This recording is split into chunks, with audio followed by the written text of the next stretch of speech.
Hey everybody, Matt with Freestand here. Got another nutritionist on the show today, Maya Eid, who started Maya Nutrition. Maya, how are you? I'm doing well. How are you, Matt? I'm good, and Maya is joining us from Toronto, Canada. And I'm in Brooklyn, so we're a little bit far apart. Happy we got to connect. I found Maya on Instagram, just looking up a hashtag. I think it was like hashtag virtual nutrition or something. And I saw she was like super active on her profile, so I reached out to her. But anyway, thank you for coming on. Thank you.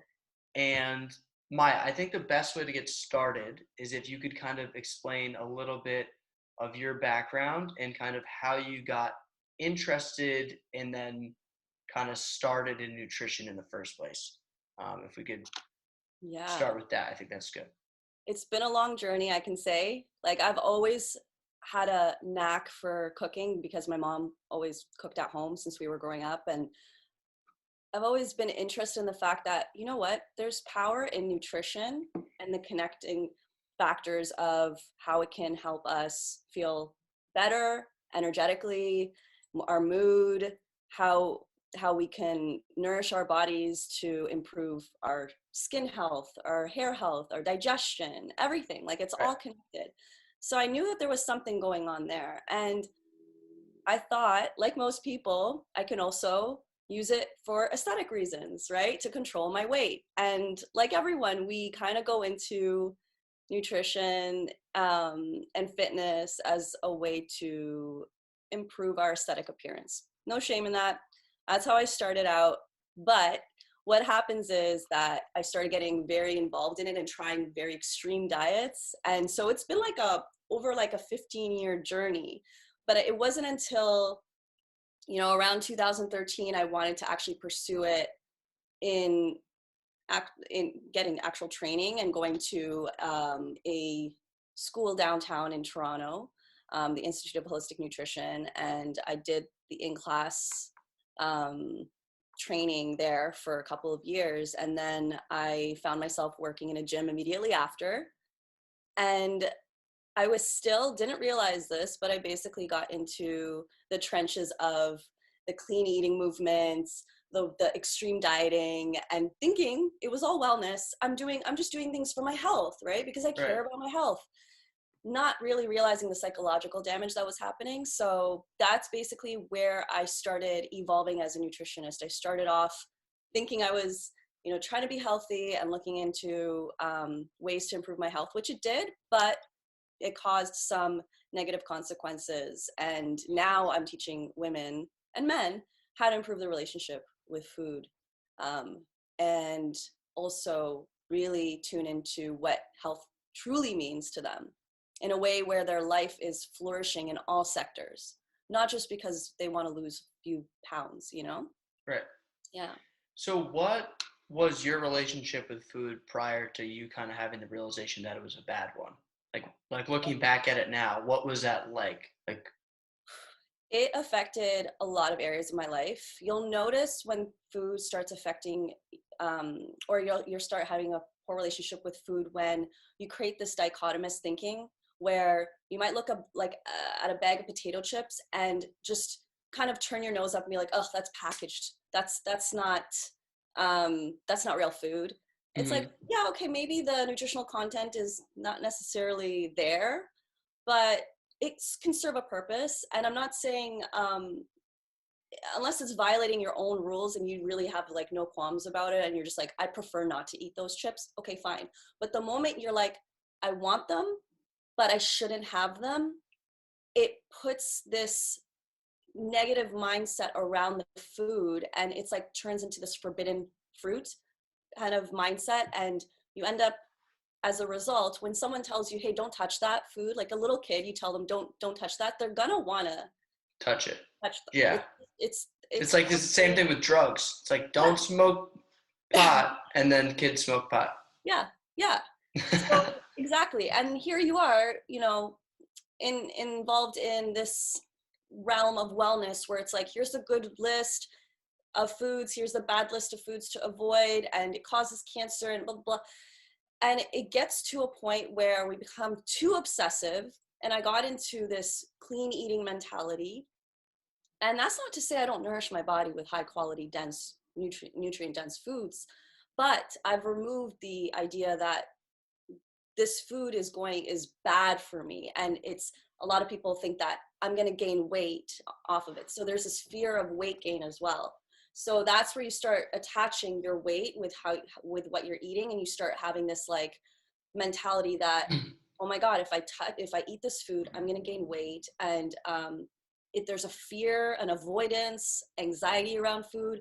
I'm going out with my friends and I'm like ordering the things from the menu that I don't really want. Right. They're enjoying other things. And I'm Which is like, the oh, worst when you go to a restaurant and you order something that you don't like because you're like trying to make trying the to, healthier choice, which I guess is good. But what you're saying is, even if it's maybe a little bit better from like a nutritional standpoint, the mental piece of it is worse. Like the fact that you're sacrificing your mental well-being to yep, for like internal physical well-being is worse. Is kind of what you're saying, right? absolutely. And that's the moment you're falling into a sticky scenario, when you're in that moment where you're, I'll give you an example. My mom, I would go over to her house, she loves cooking, and I'm like, oh, I can't eat that, it's got gluten. Like I have celiac disease. Like I tricked myself to Right. thinking gluten is super bad. Yes, avoid gluten if it makes you feel like shit, but, or if you actually have a diagnosed condition where you cannot be having gluten in your diet, okay, I understand that. But it's like somewhere along the way you have this almost like placebo effect, where if you trick yourself hard enough to think that this food is really bad for you, It will become bad for you.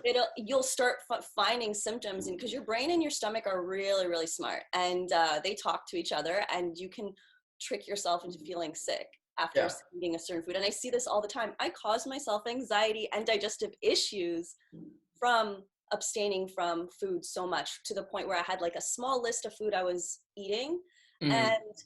while I enjoyed it, the foods that I was eating, it was like I knew that it was too restrictive. So when there's no flexibility in the food, this is where you're in kind of sticky territory, where you're at your mom's house and she's like, you don't want to eat my food because what's going on with you? And Yeah. it's a strain on relationships. That's another thing.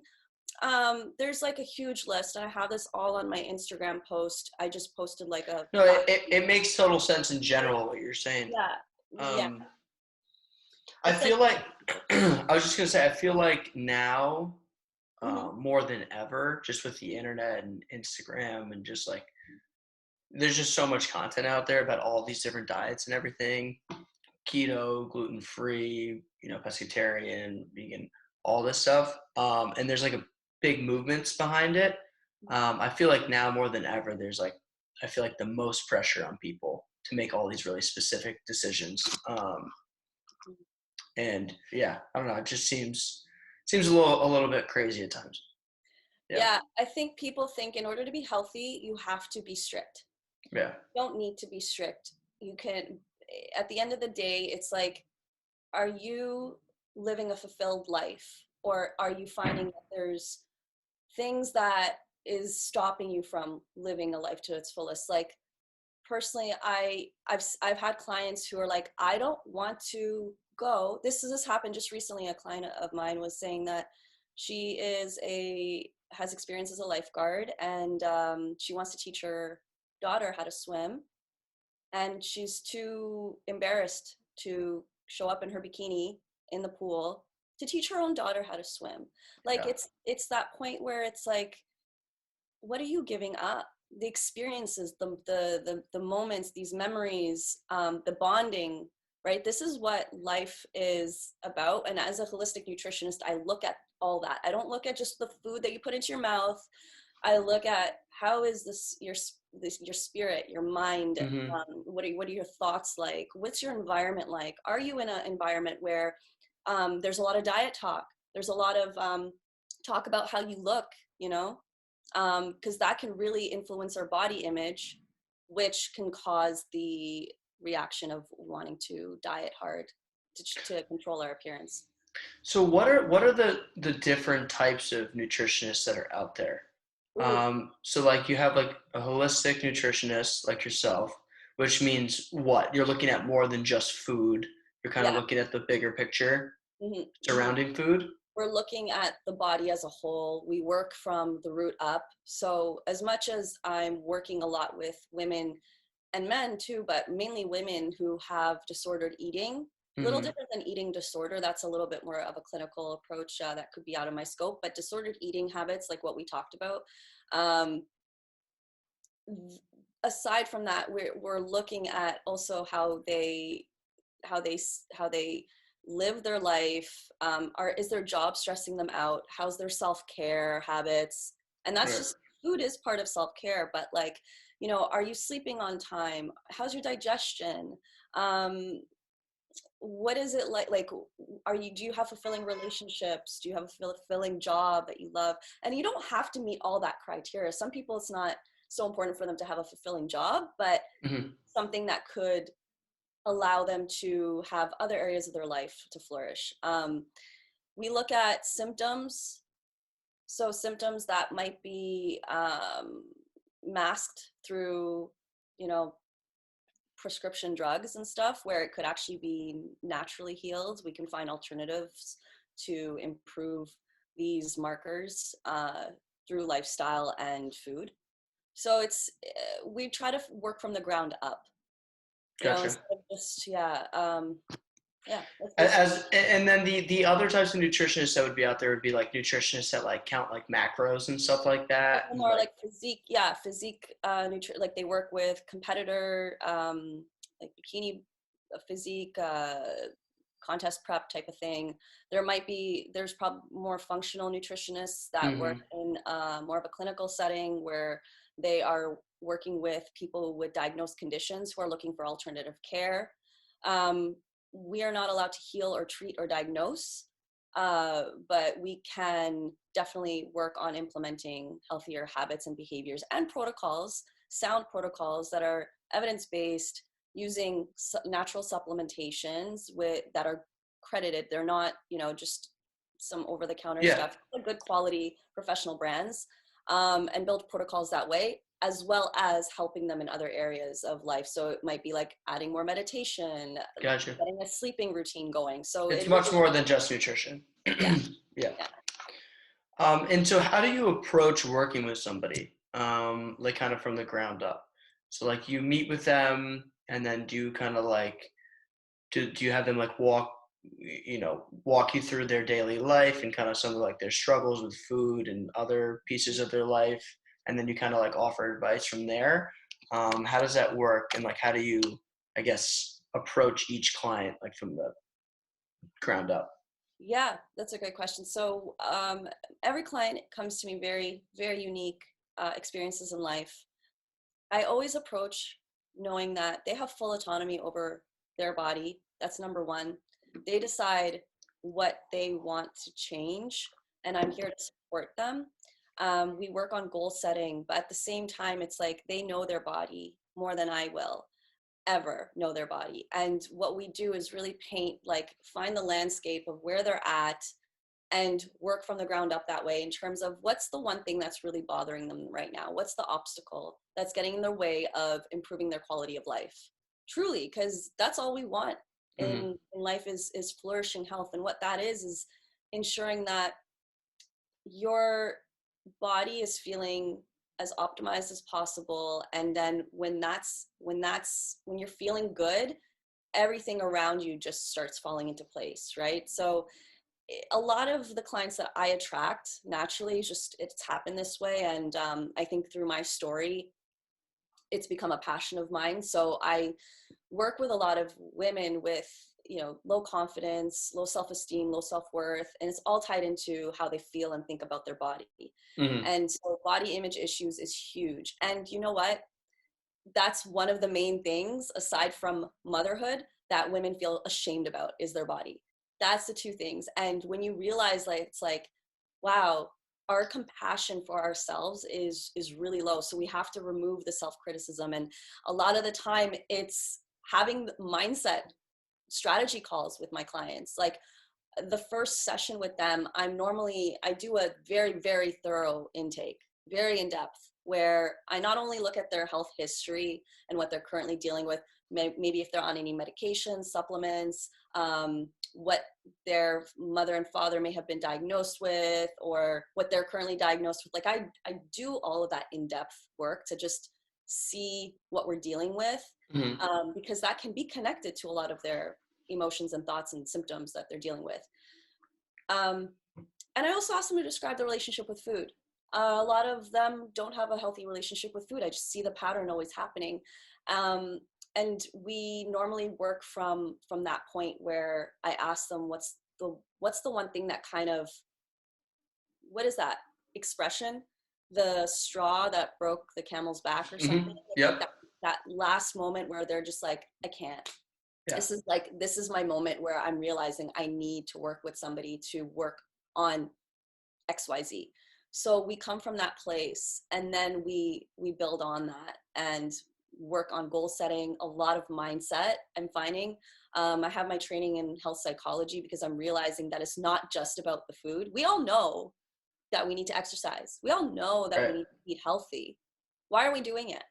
There's a lot of obstacles. There's a lot of self-limiting beliefs. There's a lot of things that environmental reasons around us. Like, I mean, maybe we're not in a environment conducive to our health. So we have to remove these roadblocks, and that's what I work with them on, but not until I have like a very thorough, in-depth intake that I look beforehand, before the session, and I go through it. I prepare my notes and everything, and then we get on the call, and that's where we kind of get the ball rolling. And as Gotcha. we go, you start seeing the layers start. Gotcha. Yeah, yeah. And then you start to figure out what they need, Yeah, and how to approach it. yeah. In terms of like, I guess approaching like specific foods and stuff, it sounds like you don't really have any kind of one rhyme or reason for that. Like if somebody like comes to you and they're like, I can't stop eating fried chicken. What do you say? Are you like, well, eat it when you want to? Like you need to kind of be more accepting, because I Yeah, feel like that also becomes a slippery slope too, because I feel like it's completely okay. So I feel like there's got to be some balance between structure and then also like letting go and relaxing sometimes, that's it. That's it. right? Exactly. We have to identify why we do what we do. What are our behaviors contributing? Is it helping us or is it harming us? Mhm.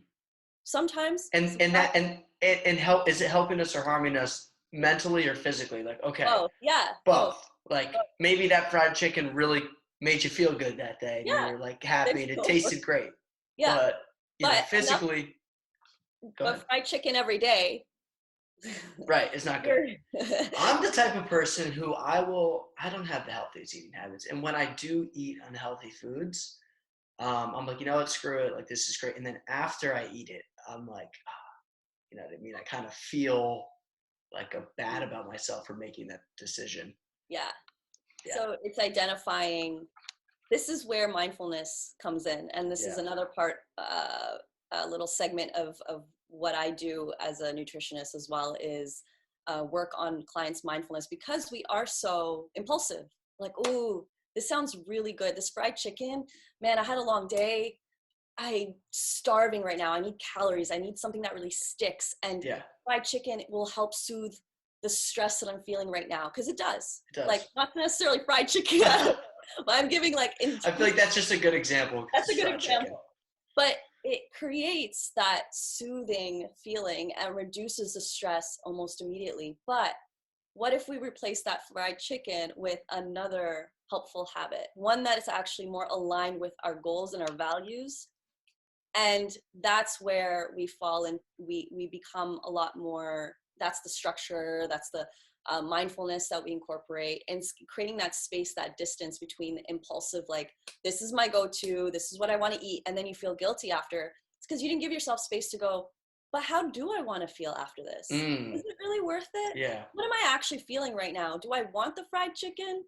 And Yeah. if I do, what's the reason behind it? Is it because I'm just super, super hungry and I haven't eaten all day and I just need calories and the Right. fried chicken's right across the street? You in order to like see the future of how you're gonna feel and like your future Yeah, benefit, you need to slow down. Yeah, And like, otherwise you're just going to go after your impulses and like chase them exactly. all day. But isn't that us all the time? We want Right. the instant gratification. Like we're wired that way. It's We like want, the same thing with sleep for me. yeah, It's like I want to stay up and I want to watch Netflix because it makes me feel really good at the moment because it's like, oh, yes, I get to relax finally. And then every morning I'm like, why did I do that? But I can't see past 8 hours. You know what I mean? I can't see the future.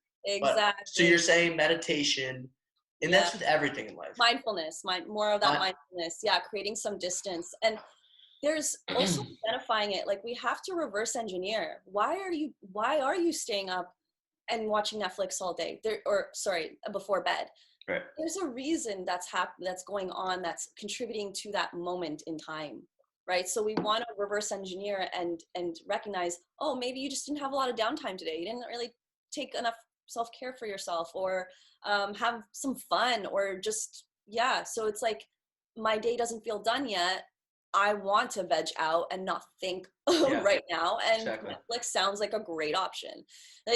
So there are things that we can do beforehand, and that will contribute the healthy momentum, so that we set up a very healthy bedtime routine, for example. Gotcha. Yeah, yeah. Like Yeah, the reason you're chasing that fried chicken is you've starved yourself of anything good for yeah, days, and now you're like, I yeah. need something really bad. Emotionally, and it could be very emotionally, physically, like it doesn't have Yeah, to, yeah, that's like when starving. people like like emotionally eat, like when you go through like a breakup or something, right? Yep, Like that's like the yep. whole. It all Eating, makes sense. It all makes yeah. sense. In terms of your situation now, Hmm. so you were working at the clinic before and kind of working through them as like a independent contractor.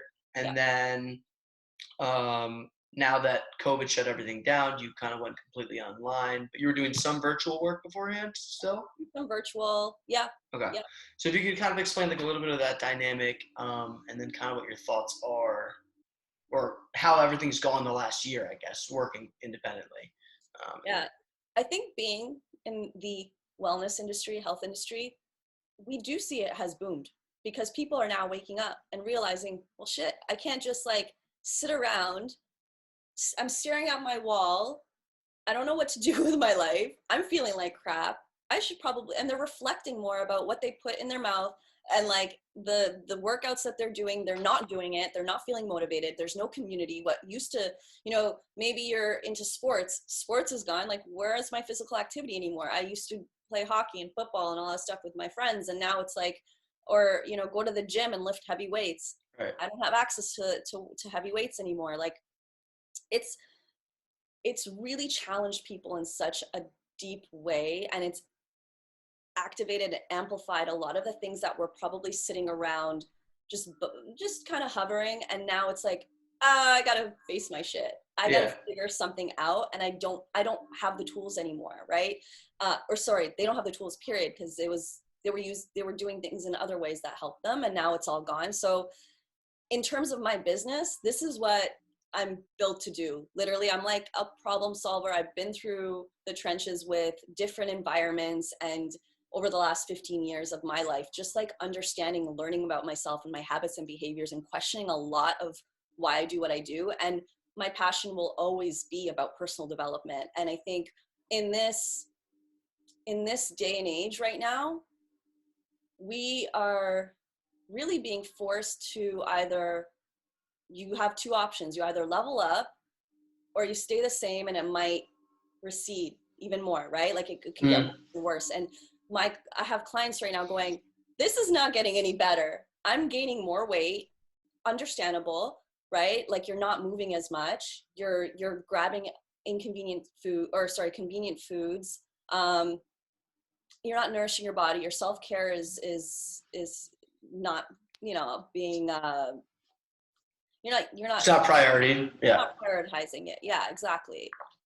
And it's because they don't have the tools or the mindset and the behaviors and the habits that are instilled, so that no matter what life throws at you, you're quick. You have a bounce back rate. So my business has flourished in that way, where people need the help more than ever. And it's an actual honor that I'm able to pivot in this time, and also to, help people in this situation.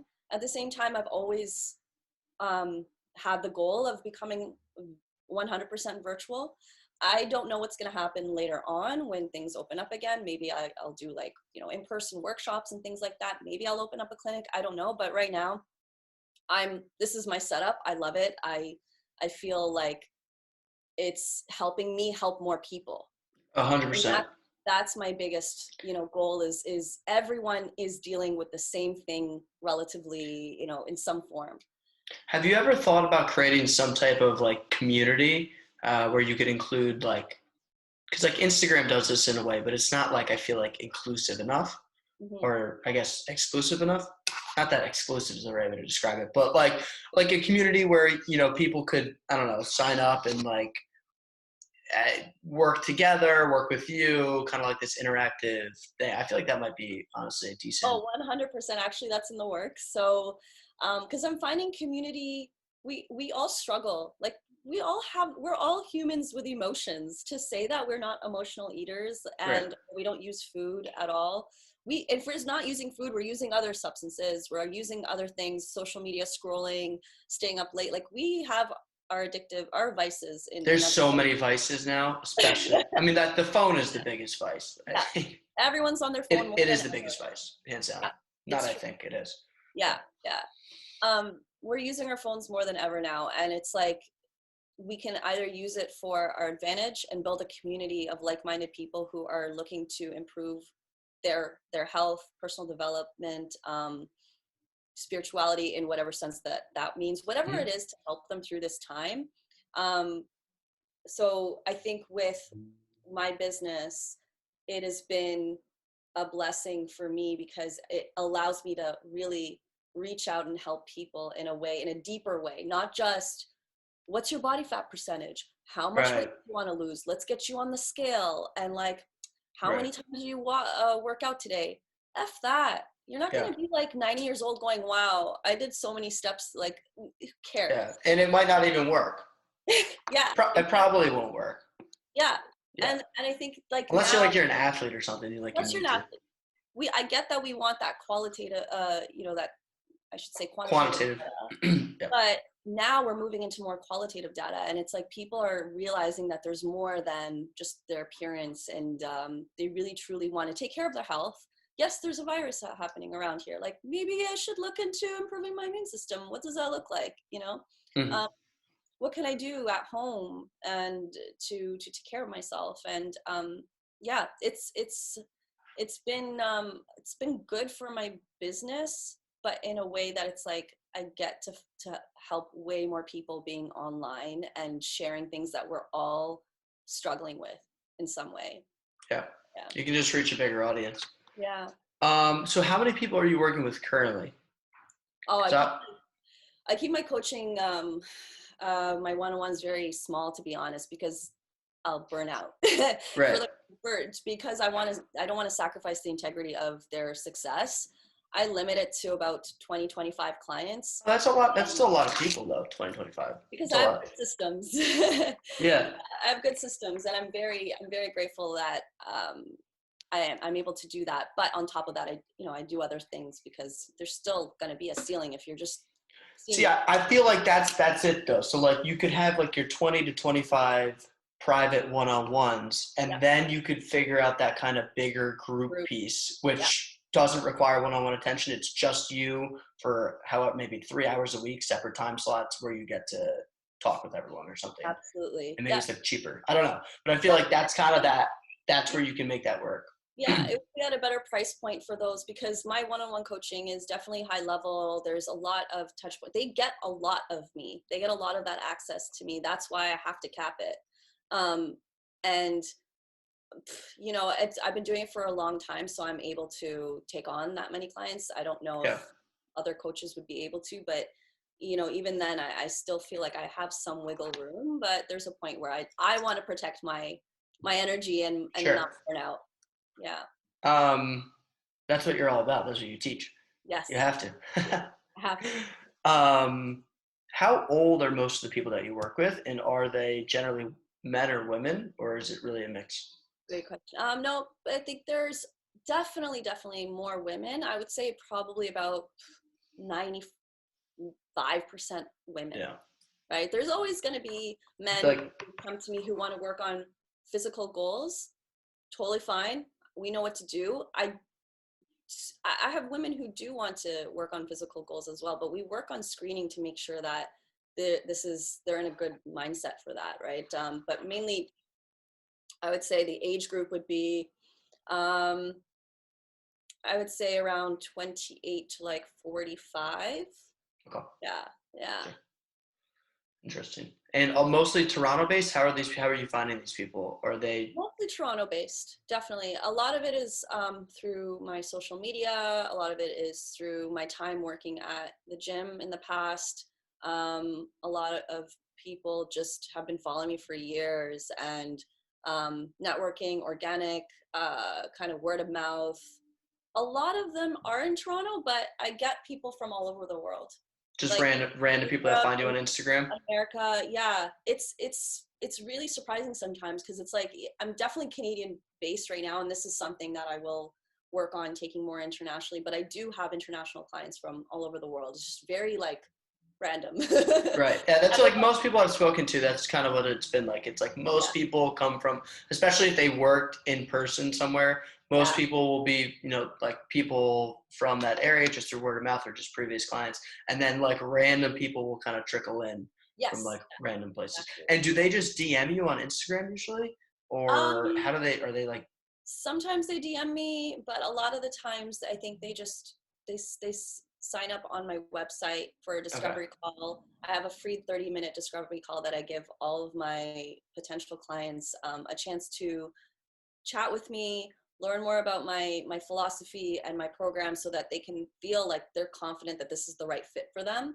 And this process has helped me, allowed me to have my dream clients. Like I look back to even today, I'm just like, man, I have the best clients. Like I'm lucky that I get to do this because I think I'm just very clear and intentional about who I help and how I help them. And it just clicks. So yeah, they just find me through, I guess it's like Google search, SEO stuff. And yeah. I haven't done any ads, no ads. It's just continuing to put value out there and content that It helps becomes people. this snowball and the snowball gets bigger and Yeah. it'll And I've been starts, doing it since 2015. yeah, Like, it's a long time. yeah, it's been a while now. Right. Awesome. Well, Maya, thank you. I was going to ask you one other question and I just forgot. Oh, Yeah. what is your website and what is your Instagram so people can find you? MayaEid.com, MayaEid.com. And my Instagram is Maya_nutrition. Awesome. All right. I will make sure to include all of that in this. Otherwise, I think we covered it all. So, Maya, thank you. Thank you. It was Uh, so much fun. yeah, it was a lot of fun. And this will be out in a couple days. All right. Great. Amazing. All All right. right. Bye, Matt. Thank. Thanks. See ya. Maya Nutrition, everybody. Peace. Bye.